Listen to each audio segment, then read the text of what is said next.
So, a very warm welcome to all you wonderful listeners of Universal Mentors Association. I request the speakers to kindly mute their.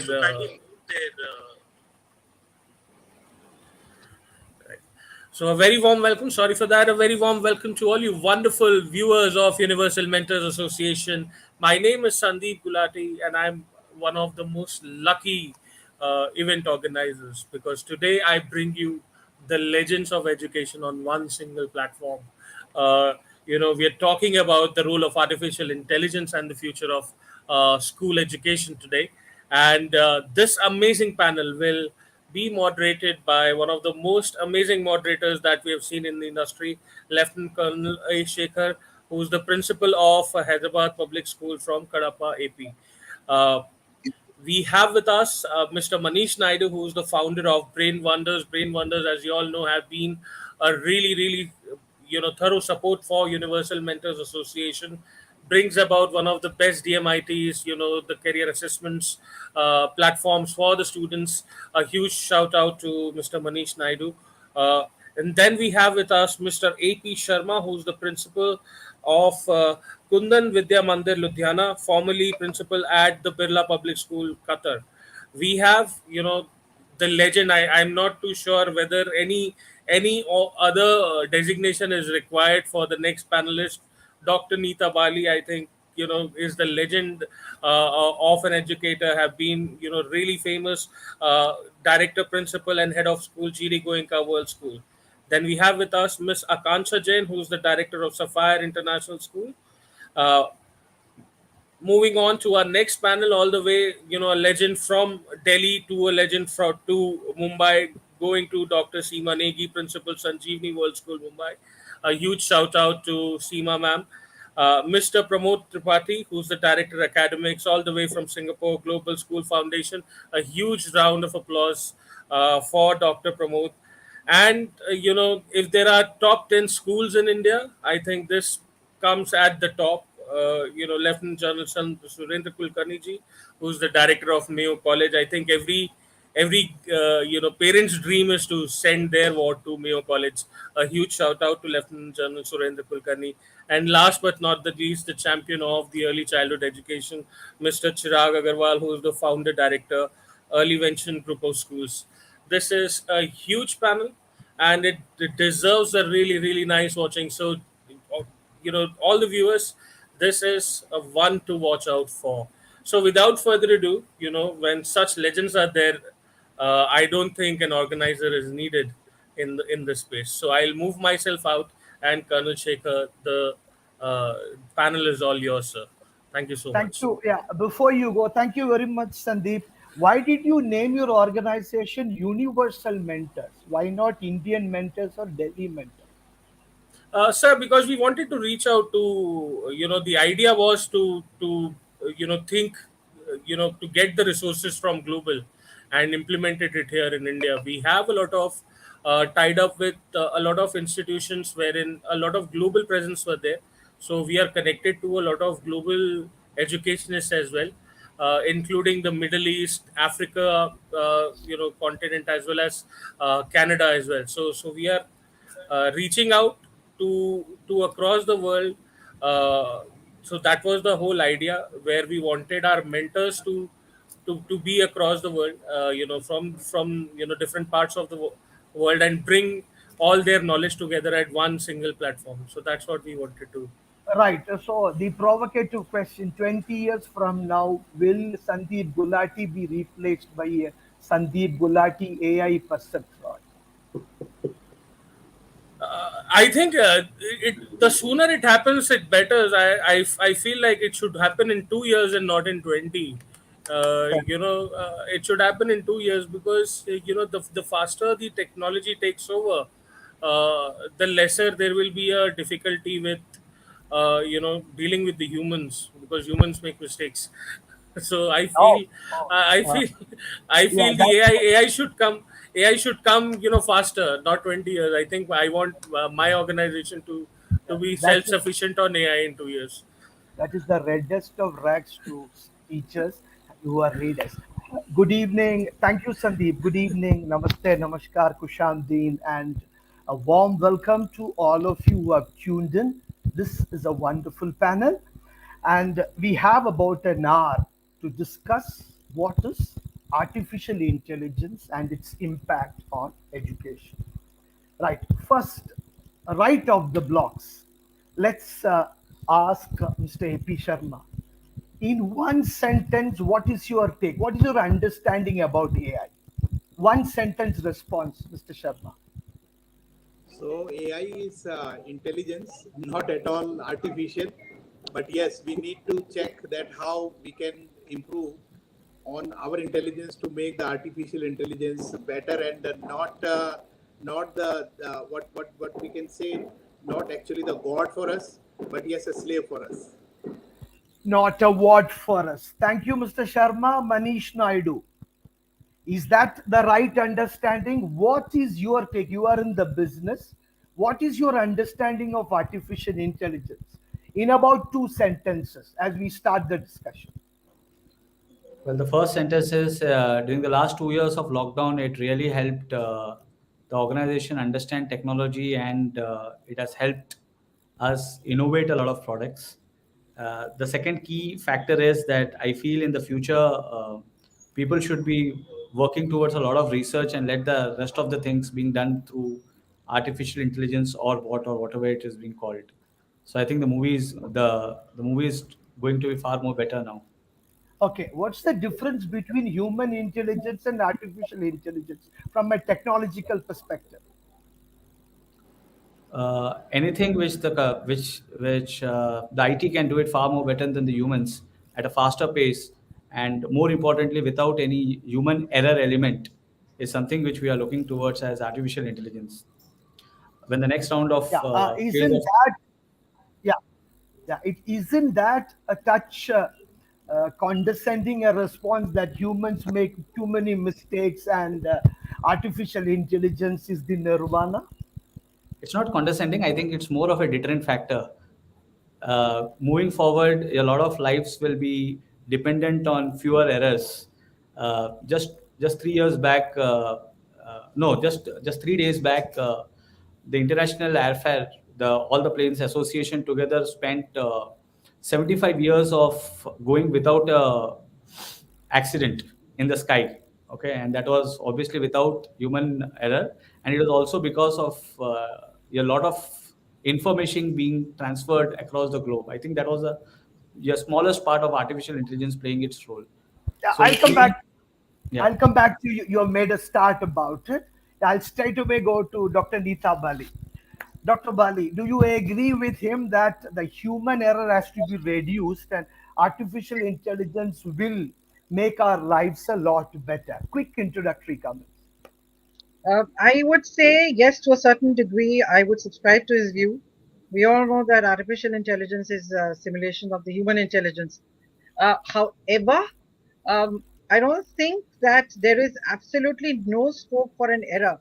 I mean, there is always possibility of an error even with artificial intelligence. Of course, with human intelligence, the possibility of an error may be higher, but definitely even with artificial intelligence, the degree of an error, the degree of possibility of an error may be lesser, but not non-existent, Karashik.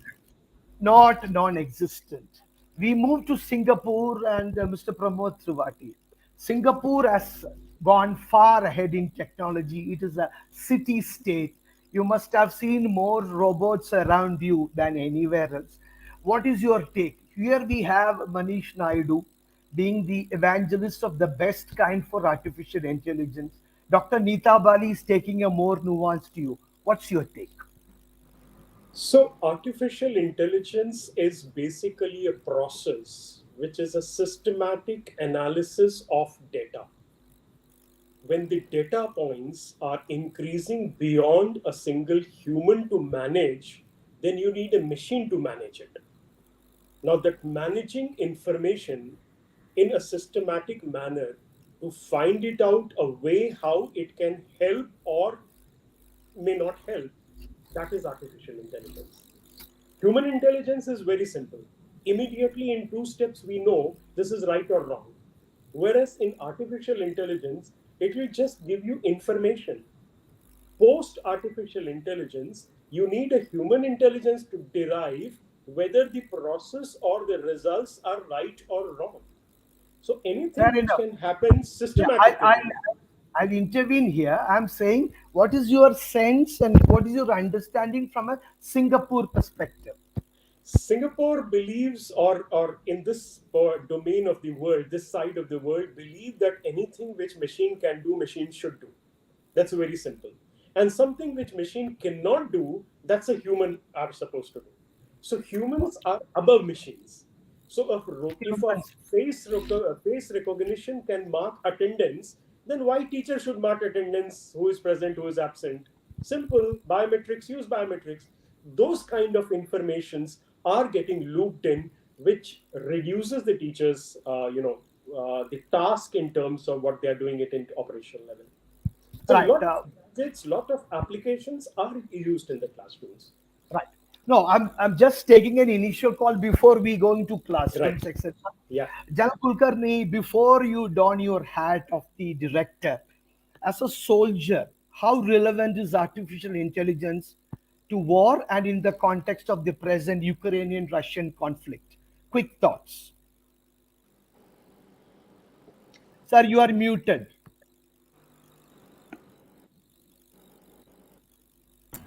Sorry, thank you, Colonel Shekhar. Essentially, it helps you to get clarity through the unknown based on repeating patterns and therefore what might happen next. It's like a predictive tool. If this has been happening so often, then this is likely to happen. So, to that extent, it helps because you have to process much less information. However, on a larger point, if you would give me 30 seconds, artificial intelligence got a bigger push from countries which had problems after World War One and World War Two, and they didn't have adequate working populations. In fact, they had to induct the entire female population also into the workforce.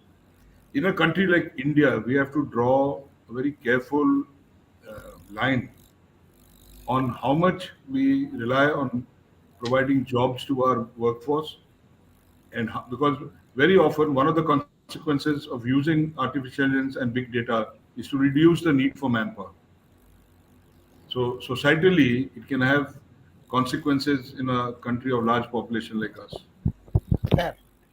That's a good point, sir. The balance between the human resource as well as the use of artificial intelligence. In fact, it's very relevant to say that post COVID or through COVID, Indian corporates have had a 45% boost in their profits, not because of more exports, etc., by the sheer fact that they have ruthlessly cut down on manpower. Now we'll move to both the preschool sections. Aakansha Jain, you are there looking after specifically preschools. What's your first take? The moment you hear artificial intelligence and the 2022 generation, children who are born in the post COVID will come into schools in the next couple of years. What is your initial take? So, if we talk about artificial intelligence, it is basically a machine learning. Like robot, if you talk about, it is a machine which is characterized or systemized in such a way that they can do certain programs. If we talk about preschools, we do have one class which happens for them by the name of robotics, in which they have block learning. They have a small device in the shape of ladybird, to which they have to instruct on the map where do that ladybug has to go. So there are small tasks which are given on the map, like in case if a farmer has to go and draw some seeds or something like that, so that bee boots go as the child gives the direction. And in case if we talk about artificial intelligence for preschool, yes, there are many uses where we get very We'll nice. come to it later. We'll come to that later. The first take, more detailed talk, we will have it on that. We'll break the preschool group. I'll go to Dr. Seema Negi. Right. Sandeep Gulati said 2 years from now he could be replaced. Will we have Dr. Seema Negi replaced by robotic Seema Negi? If so, why? If not, No, why? we will have Dr. Seema Negi more enabled by AI. So I will embrace the magic of AI as early as possible so that I am prepared for the uncertain future, myself also and for my school and students also. No, I'm saying in 5 years from today, will Dr. Seema Negi, the principal, be replaced by a robot named fascinatingly Vishwa Guru and directing orders to all your teachers, who are also at least 50% robots? No, that won't happen because uh, the Seema Negi, who is here right now, who empowers herself technologically, will be there for not just only that is digital quotient, but for IQ, EQ, SQ, AQ, and any Q that you think about. So definitely, she will be the one who will tame technology rather than technology replacing her. Acha, technology will be tamed by you. It won't be the other way around, which maybe Mr. Gates, Elon Musk, everyone has been worried about. The final, but seriously not the last. What is your first take sitting in the startup city of Bangalore? Over to you, sir. Thank you, Mr. Shekhar, for this lovely question. So definitely, I totally agree with all my co-panelists, as very rightly said. AI is something that will definitely, change the way how we've been moving forward. AI is not here to replace anybody, I personally feel, but it is just there for us. I mean, it is there to make our work easier. It is there in order to enable us to do work more efficiently. That's my say on AI. And Okay. talking about the city of Bangalore, of course, yes, definitely, it is the startup capital of the country today, where 95% of the startups are born in the city of Bangalore. This is definitely not possible without the use of technology, without the use of AI, and without upgrading ourselves with time. And yes, so that's how we need to move forward. If we want to grow, we need to change. Change is the only constant. That's what I'm Yeah. thinking. Right. Change is the only constant. You believe that that is not there to replace. I would certainly beg to differ. The kind of robots which have taken over many of the establishments, the number of jobs which have been lost. Okay. The Nokia chief says that smartphones will not exist the way they are in 10 years. Doctors claim that by 2045, we'll be able to live for 100 years comfortably. We have Dr. Spock, we have Arthur C. Clarke, all of them talking about science fiction and going ahead. Now we'll come down to the brass tacks. And I'll go to Mr. Naidu first. My question: what are you doing in your company quickly? And how do you think that schools can be benefited from AI? 90 seconds, your time starts now. You are not audible, sir. Please unmute yourself. There are three things which I did in the company. First is we replaced career counseling by giving a lot of information about careers through a lot of technological information already available on the website. So we have something called as the Career Hub, which has got AI-driven platform where 507 careers is mapped with 11,000 colleges and 13,000 courses. Any counselor worth its salt will not be in a position to know more than 10, 15, 20 counselings. So I'm just trying to tell you how your counselor's job is not being replaced, but it is being delivered much more better. The way what I told you at the earlier stage. Earlier, the counselor used to talk about everything which the test is all about. Now we have got this artificial intelligence bot, which talks almost everything. It lip syncs the person the way it is, and only those precise, concise information where the parent would need to have is the place where the counselor makes a difference. So instead of all the doomsday prediction and stating that the jobs would be replaced, I beg to differ and I state that the people would be much more intelligently used rather than doing it in the way which they are doing it now. So that is one thing which we did. Second is there's something called as a platform which is marks to career. So even before students start hunting out and looking at different careers available and where to go and what college to do in, we have outsourced almost we have implemented neurolinguistic abilities and neurological abilities into the system, where you just feed in your 3 years of marks and derived on the percentage and the user interest. Again, a technology will let you know about what sort of colleges courses should once be going in, and then the counselor, which was otherwise used to give the same information out, is being used for better information which is more precisely available to that particular parent. So we lost out the industrial revolution because of this fear of losing out, that the manpower would be not used.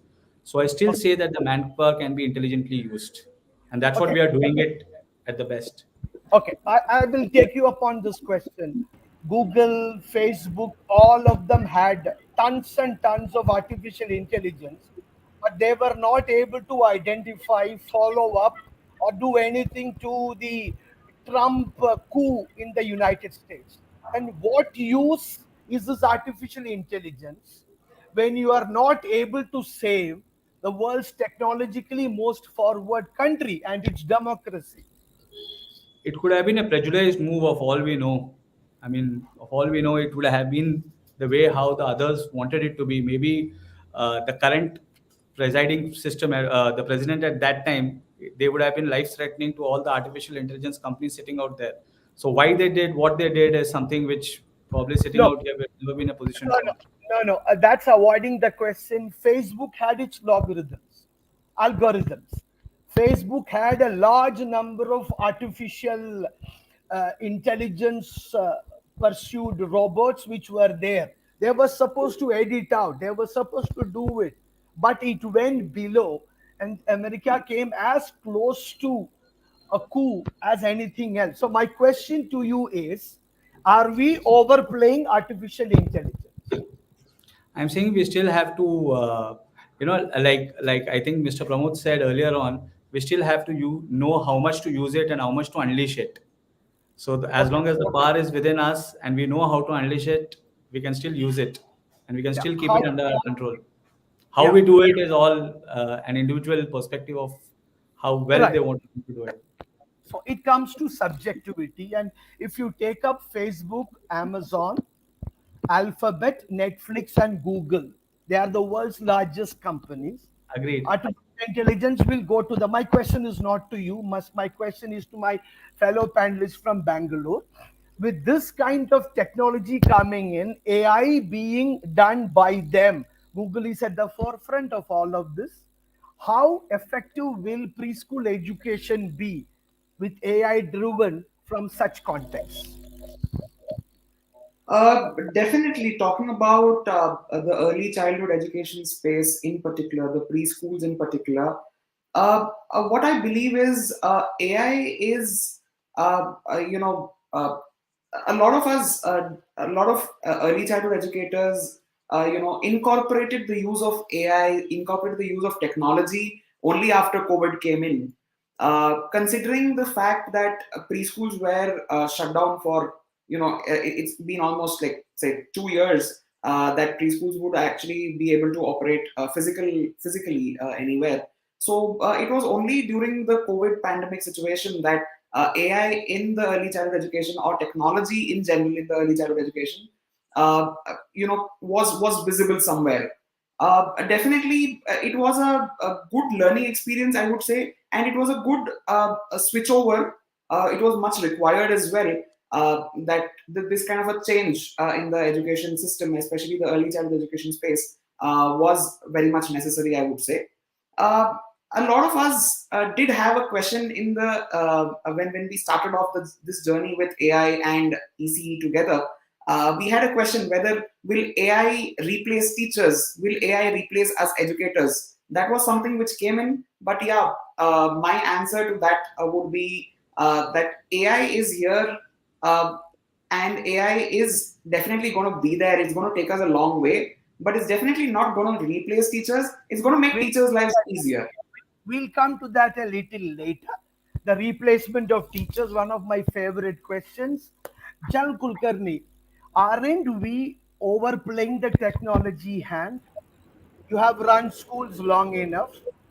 This is specifically to you, and I'll follow it up with Mr. Pramod and Dr. Bali. During the initial phase of the pandemic, we were all oversold on technology. Everything, this is magic, this is the mantra. Ground realities today are a lot different.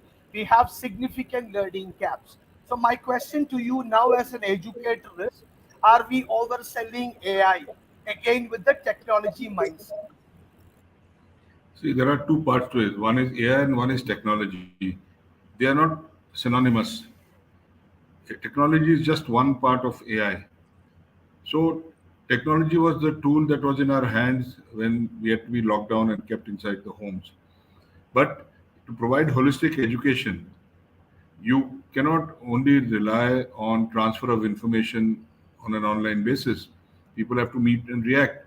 One of the major reasons for learning loss has been the loss of social interaction between children, because the peer learning is far more effective and enjoyable. The fun in the learning went out to a large extent in this online phase. Yes, where AI helped was in its outreach. Where it helped was in assisting teachers in order to, say, encapsulate certain concepts and all, which became easier to understand for others. But AI as a panacea to our problems, technology as a panacea to our problems, is the biggest folly in education. And I think now even the government has realized they no more talk about shutting schools. They realize what the biggest folly they made was to shut schools, thinking kids will spread the pandemic. And there is no evidence to this, number one. And number two, the same kids who were not allowed to come to school were allowed by parents to go to the mall. Right. Sir, we are getting lost. Can all of you hear General Kulkarni, or we are getting lost a bit? No, we are not. So we'll come back to you. We'll follow it up to you, Dr. Bali. Do you agree with General Kulkarni, or is it a sense? And my follow-up question is, for most of our schools, most of us, even the best of us, quote unquote, there is a minimum 30 to 40% learning gap. How can we use artificial intelligence to bridge that gap? Or otherwise, will we have a lost generation with us? Dr. Bali. Thank you, Colonel Shekhar. That's a very relevant question. First, I would subscribe to what General Kulkarni said about the human connect. Honestly speaking, I think the one thing which has really taken a battering is the human connect. What I see now, when children have come back and resumed their studies, the first batch that is writing their IBDP examination or their ASA level examination, you cannot imagine the kind of anxiety that they are going through simply because they have not had that connect with their teachers. I mean, teachers have bent backwards, spent hours with the children online. Even beyond school hours, they have spent time with the children. We put counselors at work. I've been talking with children, but there is a huge amount of anxiety, and that's because that human connect has not been there. Also, being away from their peers, now that they're back in the classrooms, I also see social anxiety. There are children who want to take a gap year because they feel they're not in a state of readiness yet to take on an exam, which they find a very, very daunting task. So you can't say that technology can replace human connect. That's one. I mean, there is no way. Of course, the technology can enhance learning, but definitely cannot replace the human element. That's one. And your second question was, how can we use AI in enhancing teaching learning? I'm a great lover of AI, particularly if I were to give one example. We were the first, one of the first few schools have started a virtual reality lab. This is sport that was pre-pandemic. We started a virtual reality lab, and I think it was so fascinating. With very young children going into the VR lab. Much to my surprise, even the older children, they thoroughly enjoyed the VR lab because being able to create a kind of three-dimensional computer generated environment to teach a concept, because you can't really get the children to go through a certain experience because of various reasons. But when you're able to create or simulate that environment and provide that environment to children, I think to a large degree, it's a very engaging and a very immersive experience. But Right. as I said, the real thing is completely different, of course. I That agree. is, Yes. thank you. Yeah, Pramod Tripathi, you are in one of the world's most technologically advanced states, small as it may. What were the challenges you faced during the pandemic with technology? How will AI be able to bridge those gaps? Pramod Tripathi, you are muted, sir. So I'll just pick up little a step back from the question which you have asked. Up to this time, the systems which was working, I don't know if I coin a word, it will be like known to every teacher, something called child centric learning. It's nothing new.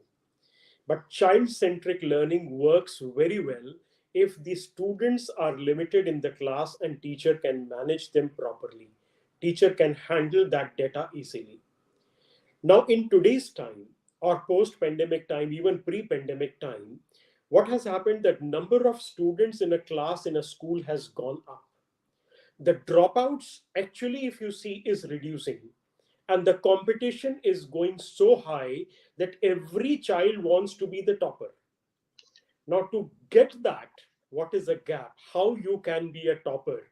How you can perform better than where you are today and where you were yesterday and where you were last month? Now, for that, you need a lot of information to be gathered, to be viewed, turning those information in a different angle. This can be done by the teacher itself. Historically, teacher has been doing this, but then since the data point has increased beyond human mind to calibrate that, and that's why we need a machine. And that's what is artificial intelligence. It depends up on you. It's upon you whether you want to see that data or not. Data is available. The numbers are not saying anything.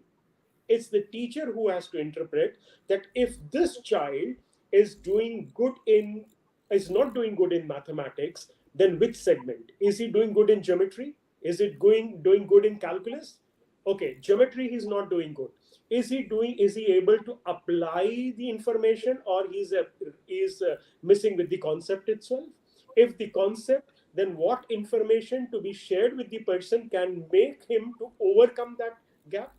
Now, these things were humanly done. Teacher was doing it. Historically, teacher has been very good at it. But Fair now, enough. since the I number get, has gone up, I get what you are saying, but I have a counter question, yeah, which both Jal Kulkarni and Dr. Bali alluded to: right, socio-emotional learning. right, Right? We have had, just an example. We have had a batsman, Umran Malik, has bowled, and the ball has really hit him on the helmet. Correct? The yeah, state of mind of that man when he facing the next ball cannot be predicted by AI or data, and which has correct, been consistent in the way where correct, technology has just got into IPL big time. People are correct. sacked, kept up, etc. So my question to Aakansha Jain, especially young children, aren't we overselling AI in the name of preschool?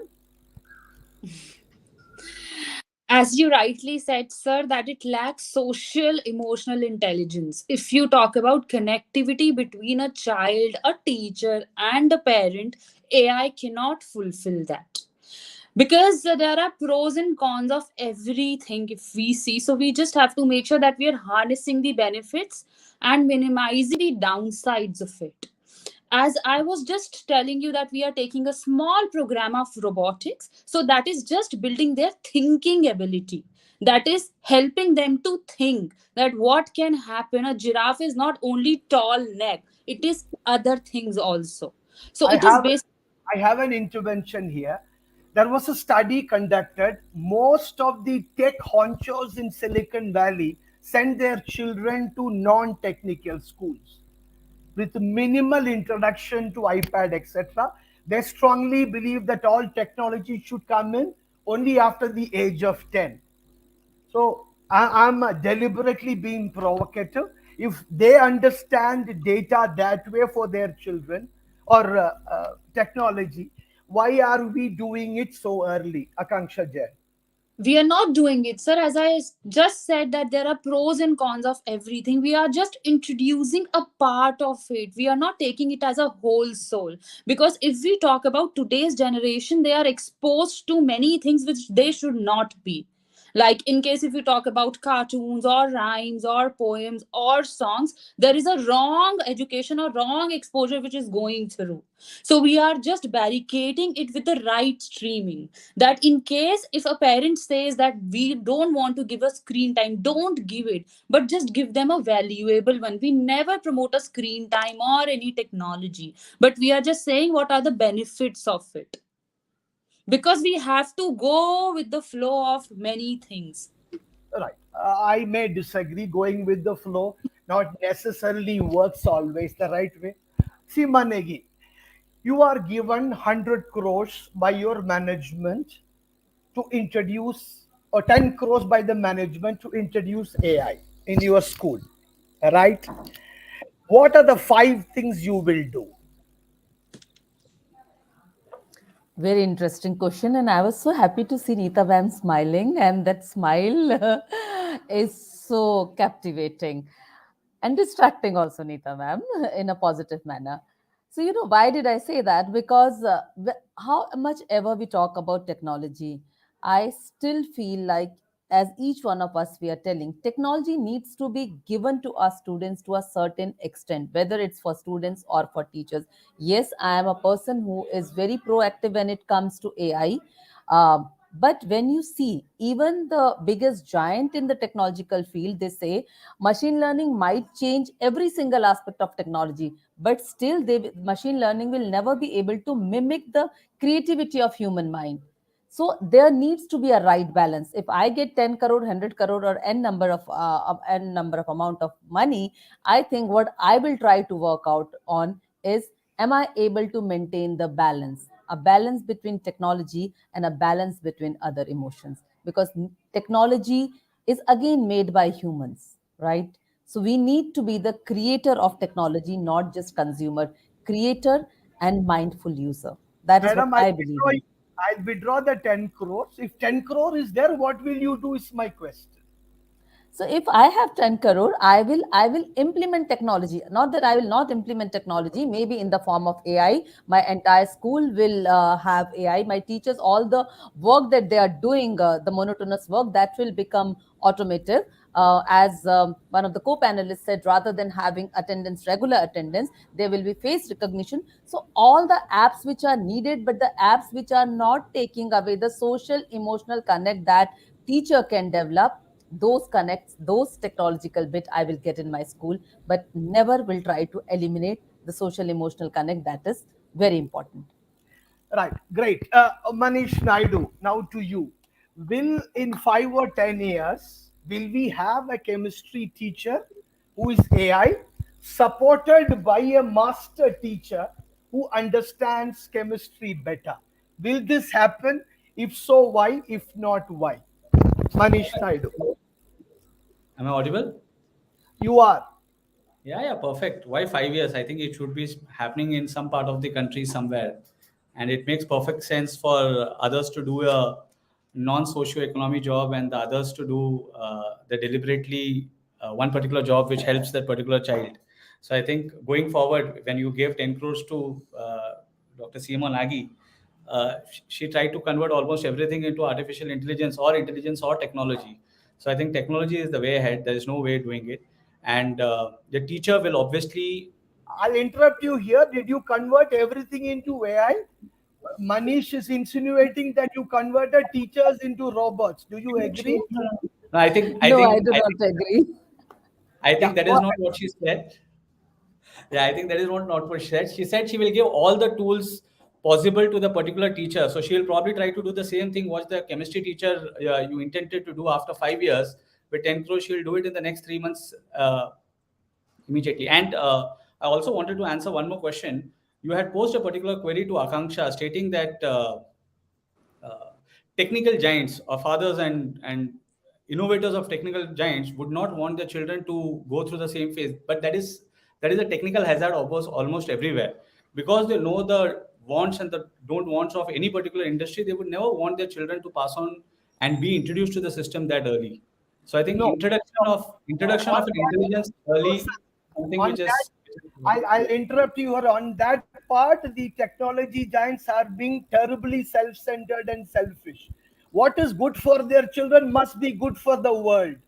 If Jack Dorsey, if Bill Gates, and all the technological honchos are sending their children to schools which are not technologically as enabled, then there is a question of morals, ethics, and their own extremely lopsided view of the world. So I beg one to more. disagree Can with I, that. can I interrupt with one more view? Because they are the giants of technological alignment, they can introduce it to any time possible. They would want the children to be introduced to something which they cannot introduce that early. So that might be one of the alignments being put.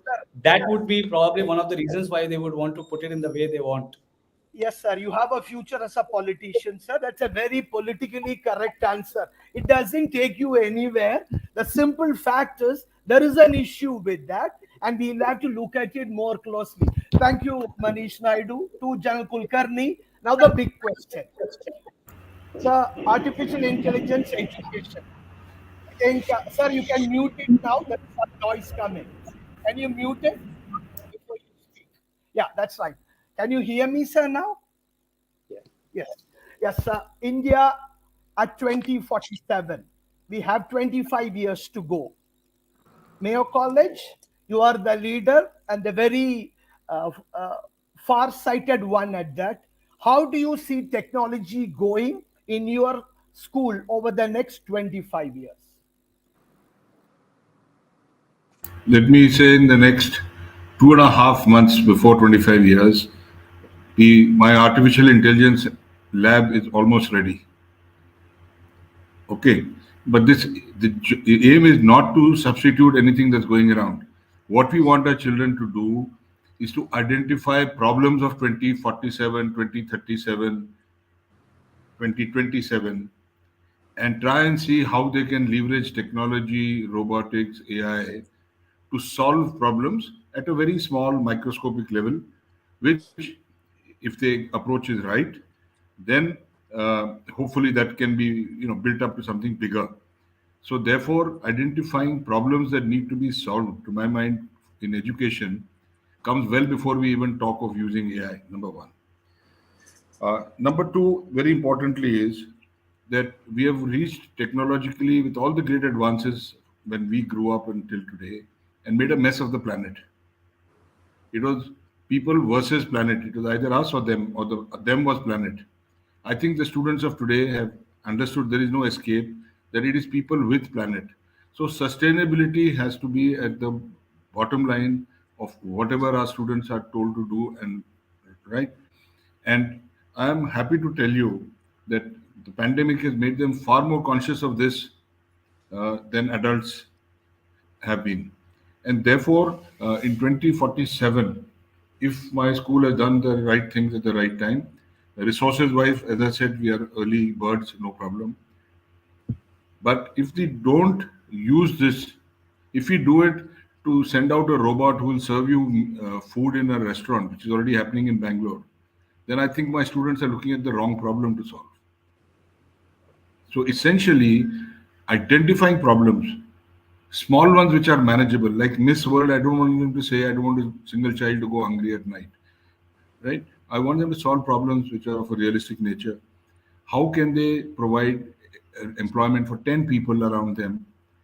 Because then, with all the good schools which are around and endowed schools, you will have a cascading effect on society. And the moment, the trouble with people who come to schools like mine, that they can have a serious disconnect with society unless we guide them in the right direction. Excellent, sir. Wonderful. I'm glad that you have taken that sustainability and disconnect issue head on. Chirag Agarwal, are you married? Do you have children? Well, no, sir. Not yet. So you have not made that mistake. Okay. The generation next. What kind of school AI enabled would you like to have? With two key points General Kulkarni mentioned: sustainability and 250 million Indians still going hungry every day. How we can solve that problems? At the end of the day, we are creating citizens of tomorrow. We have done our bit. How do they do it? What is your answer, Chirag Agarwal? Definitely. I mean, people going hungry, people sleeping hungry is a big problem to solve. And definitely with AI, with introduction of small, minute things, things can be solved. Definitely, but more than that, what I feel from the early childhood perspective or from the education perspective is that we need to educate children on the value system first, especially for this problem. Things like not wasting food, for that matter, it can be a small value that children can be taught. It can be values like sharing. If you have something, share it with people around you. So these kind of things, and this is something which AI or technology will not take us. It's more about the personal interpersonal interaction, that human interaction with teachers or with elders, that will facilitate this development in children. So that's my say on the point there. No, you haven't answered my question. If you have a progeny, what kind of school he or she should have? AI enabled. So I would want the child to have a school wherein, as Miss Bali was saying some time ago, a school which maintains a good balance between AI technology and the human teaching. That's something which I would look at. And as most of the people, the technology giants of the nation, of the world, in fact, think that they do not want to send their child to a school which is overwhelmed with technology, I would go with the same opinion. Fair enough. Pramod Tripathi, technology, AI, data, we say all of this. Fair enough. And as a military man, we are always worried about the privacy of data, the sanctity of data. With almost every technological hub being abroad, how safe are we with this data, and how sensible should we with our usage of technology and AI? So it's a difficult question, I'll say, in the sense that once a data is in digital format, even the things which we are talking here, this will forever and ever will remain in some domain of data. Whatever we do to delete it, it cannot be deleted. Now, if you want a privacy 100%, then we should go off from the mobile phones, from the online working, surfing, everything. Then we are safe. At the same time, in the current situation, there are certain do's and don'ts which we have to do it. Now, obviously, in that case, data protection laws are coming up in different area. At the same time, there are a couple of ethical hackers with, unfortunately or fortunately, I managed to talk, and they say that there is nothing which can't be hacked. Facebook, Google, Twitter, everything can be hacked. So in that sense, if we get scared about that hacking, then we are totally unsafe. But at the same time, when we say that roads have an accident, that doesn't mean we stop driving. We still drive. We still take chance. So there's always a chance of losing your information. There's always a chance of getting benefit of it. What we need to weigh is whether the benefit is more than the losing. And if the benefit is more, then obviously we need to go for it. I would like to Okay, pick up one of the benefit. You think points, the if you can give me another 30 seconds. Would like to no, take up my the. follow-up question. Yeah, You think the yeah, benefits of more in the scholastic context? Am I right? right, right. Take your 30 seconds. Okay, so here what I'm trying to say is that when you have quoted that top notch of IT people, Their kids are not going into a school which has a 2000 or 3000 students. They have personalized exclusive education system. My opening remark, I said that teachers were doing these tasks manually and they were good at it. The problem has started when number has gone higher. Now, that kind, the elite, top notch people, the kind of schools where they are going, whether, I'm sorry to say, but then Mr. Kulkarni, Colonel Kulkarni caters one elite class. I caters another elite class. No, Dr. don't. Bali, He's General Kulkarni. We take offense to reducing oh, our ranks. okay. Oh, sorry, Lieutenant General Kulkarni. So basically, these are different I segment don't of take offense to reducing my age. so that's good. So what we are trying to say is that AI is required when it is a mass education, when it is a state board schools where there are 40, 50 people, teacher even don't know the name of students. Now over there to find out the gaps of their learning, to support them, because we do not have so many human, or rather even if we have a population in human, we don't have so much of funds to pay the salaries and political willpower. Fair That's enough. why we No, need AI. although I have a bigger take on the number of students we are going to have, that's going to plateau in a while. Akanksha Jain, your children are going to see the 22nd century. We are not. So, what kind of children do you want them to be, and what is your perspective? We really want the same point I would be attached to, that children should be socially and emotionally intelligent, because in last 2 years and what we are observing nowadays in the classroom is their social anxiety is too much. And with meeting new kids, new parents, new teachers, new faces, they have little anxiety or hesitance towards that. So in case if we talk about the 22nd century, the kids should be smart enough, and of course the technology, the applications and everything is overpowering the human requirement. And yes, that will be there, we cannot eliminate that for sure, but yes, we have to balance. Everything Okay. should not be dependent on the applications, not only the online shoppings, the brick and mortar. Same respect should be given to everything. I mean, the school cannot be replaced by the online teaching, that is for sure. So the things should be balanced. We should Since, tell that what is the importance of physical aspect and what is the importance of this technology. So the balance right. should be. Right. Yes. Dr. Neeta Bali, AI, how smarter AI will change creativity is the heading of the latest article in The Economist. And it was interesting. I shared with you Nobel Prize winner Gabriel Garcia Marquez, Yes. Yes. his thinking. The AI came up with three alternatives, and The Economist, the people who are doing the art, the cover which they made was modified 6 times in about 2 minutes by AI. So that's the new world we are looking in. So for AI enabled, what is an AI enabled school? The ideal AI enabled school in your perspective, Dr. Neeta Bali. Yeah, I would say an AI enabled school is something that is my perspective and could be completely subjective, right?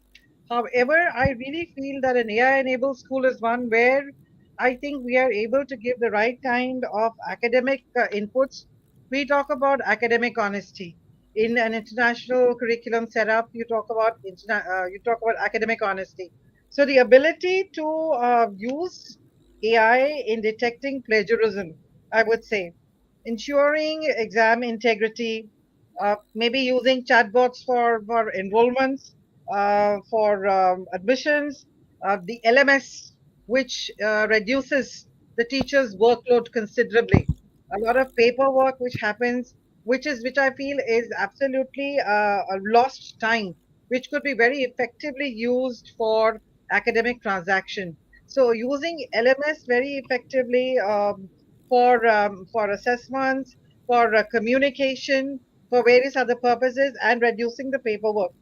So I personally feel that if we were to, using AI, let's say for online discussion boards, um, evolving metrics for student success, the rubrics for student success.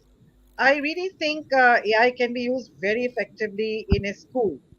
So these are some of the ways I think we can use AI in a good school. Okay.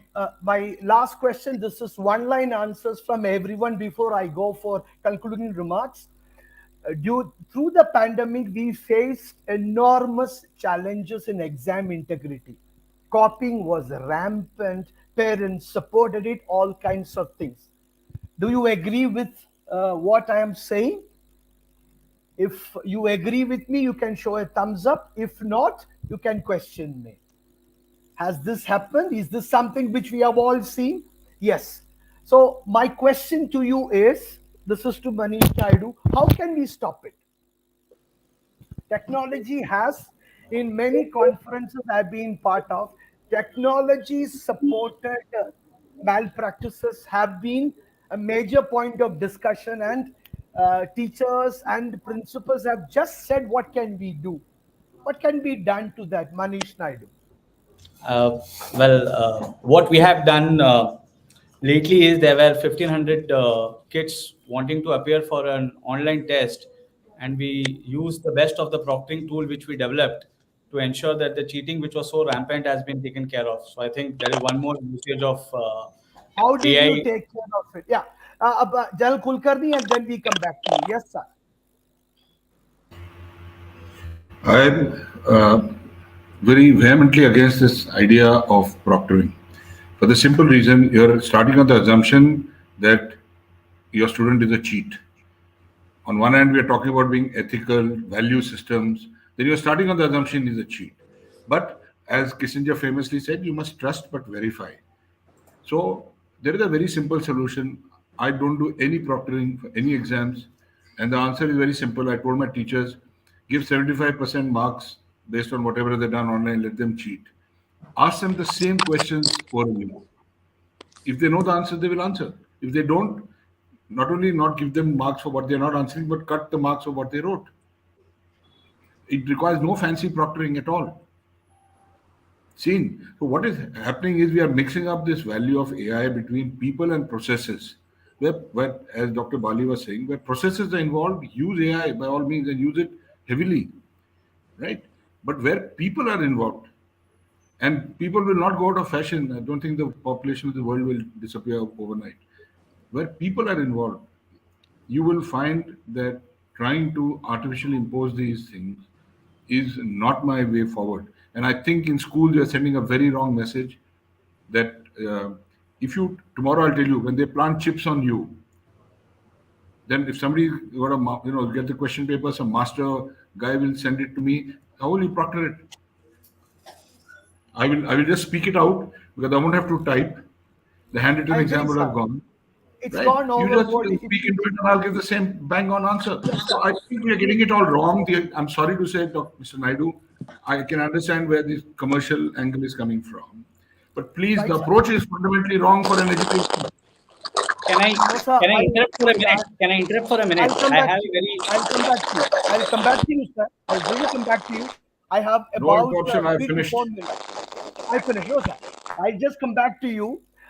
In United States now, all policemen are supposed to wear cameras, right? And latest incident happened that in spite of wearing a camera, he let a guy drown. Oh, that's another part of it. I'll quickly take everyone's views and come back to you.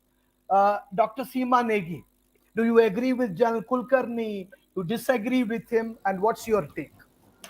I agree with him completely. I will just take 30 seconds to tell you something. Since from 2018, we are implementing a system called no invigilator examination in our school. That did help us during the online examination, wherein few of our children who cheated, but they gave us a call and they said that they had this urge of opening the another window, so they did it. And when they called us, we realized that yes, there was something good that we were doing. So I completely That's a agree with Journal, sir. that's a lovely story. Pramod Tripathi, your two-line comment. Definitely, I think technology is on one side. At the same time, trust is more important. if you recall, there was some time where CBSE has tried something called open book examination system. The purpose was learning, even if the child is cheating, then also at least he's revising that and he's gaining some knowledge. So tools can be there, but at the same time, you have to balance between tools, technology, and behavior. We have to go move from rote learning to competence based and whatever we want. Dr. True. Neeta Bali, quick response. Quick response. Certainly, certainly. I would say, see, AI is here to stay, and proper integration. We are not compromising. As I said earlier, the human connect is not being compromised. Judicious use of AI in a school environment can go a long way in enhancing teaching learning. So I am one Right. for AI there. Okay. Manish Naidu, your response to all five of us. Mute. You're on mute. You're on mute, Manish Naidu. All I'm saying is proctoring is just one more way of evangelization. You had an instructor who is going through the particular examination hall and trying to be present out there. I mean, proctoring is just that.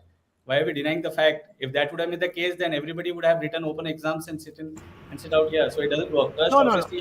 So, Mr. Naidu, sorry for coming in. Precisely my point. You don't have to send a guy in the classroom either. Please understand what I'm saying. The philosophy is wrong if you're proctoring. Are we doing it? That's what I'm saying. We are still Nothing to reaching do whether physically or online. You don't have to go into there has to be supervised examination, which the proctoring helps. It's simple. No, no. I will intervene here. India is a low trust country. Let us accept it. We don't trust anyone, and that's one of the things we 4Gs find it very difficult. Inside the army, everything works on trust. After all, you are going to die for the nation because generals like General Kulkarni say that this is what we have to do. So that part we'll come to it a little later.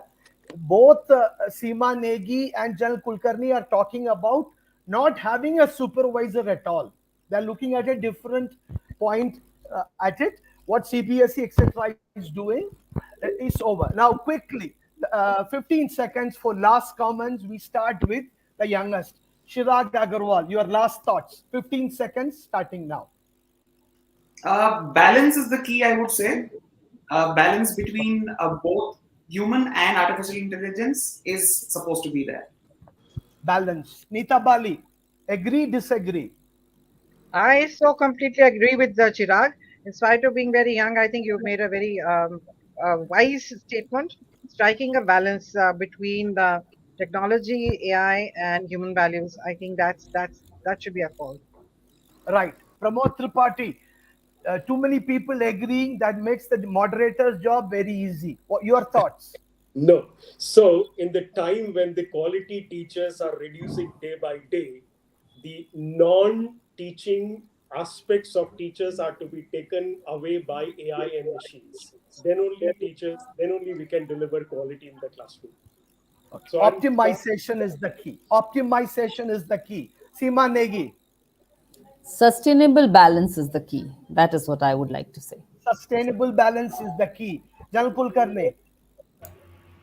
See, having said what I said about AI, it's my favorite quote that is AI like Brahma or Shiva? It is much more like Brahma than Shiva. It is actually going to create more jobs than you're going to lose them. The question is, which are the jobs you're going to lose? You have to contextualize it for the place you belong to. So in a country like India, we have to be careful that those who are less literate don't get wiped out of the market, because people higher in the value chain will have greater value in the AI world. So that is the context which is more important, but actually you'll have more jobs from AI than you will lose. Over a period of time. Thank you. Manish Naidu, your closing comments. I think I agree with what Mr. Kulkarni and Mr. Pramod both have to say, that at the top end, we'll have to utilize the best value of our resources, and at the top down to ensure that the manual or the unskilled laborers are not being taken care by AI. There has to be a sustainability employment program being set in for them as well, so that we get the best of both the worlds. The National Achievement Survey 2021 is available on the HRD of the Ministry of Education website. That tells us huge gaps in the learning outcomes at several levels, which could decidedly get worse once the COVID specific data comes.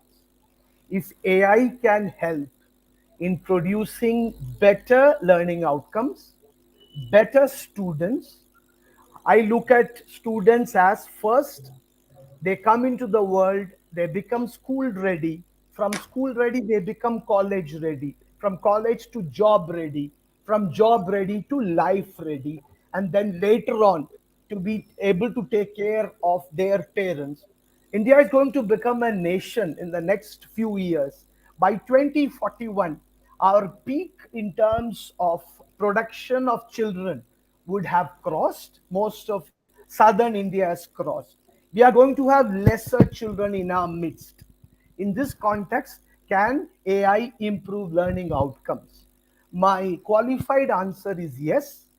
Whether AI will replace teachers, I partially disagree with my distinguished panelists. I believe the teacher who is willing to be contextually there. I call them learning optimizers, in that they should be able to look into Google, Facebook, etc., and get what is right.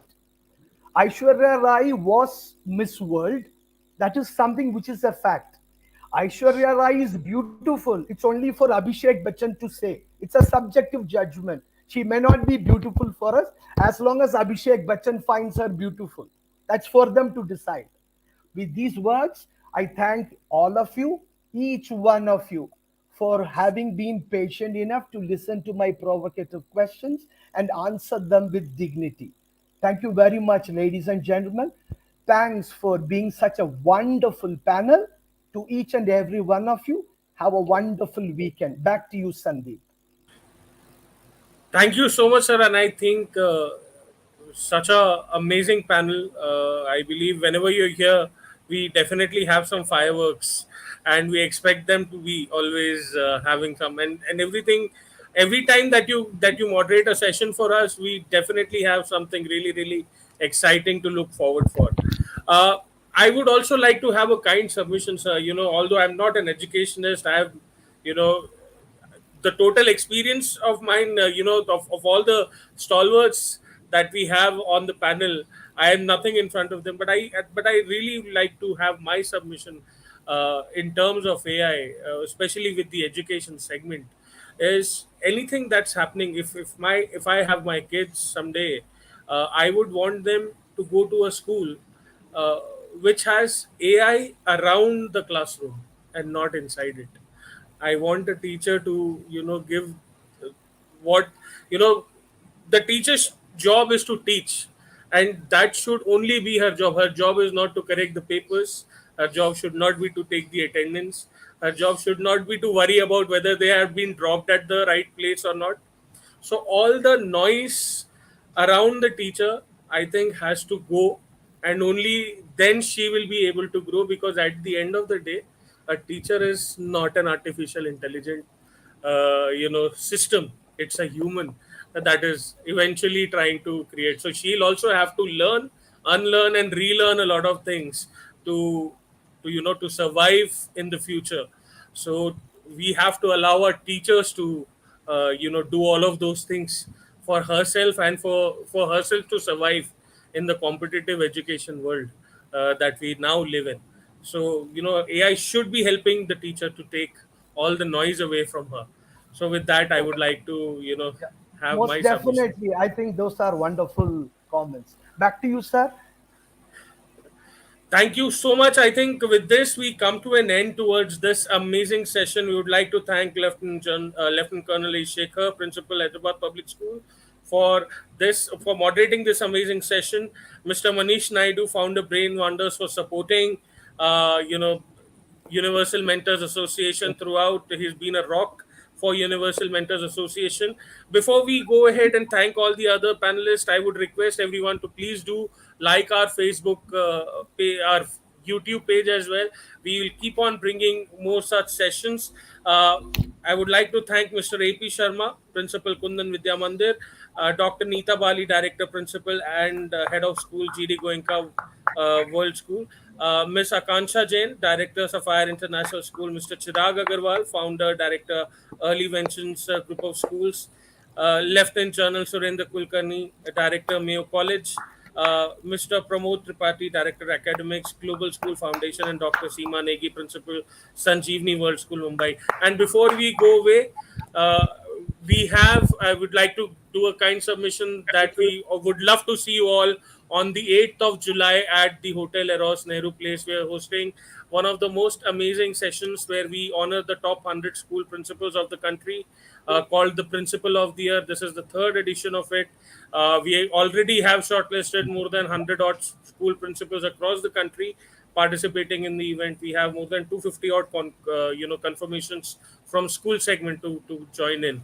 So please do join in on 8th of July and be there at Hotel Eros Nehru Place and be a part of the amazing third Edu Leaders Summit.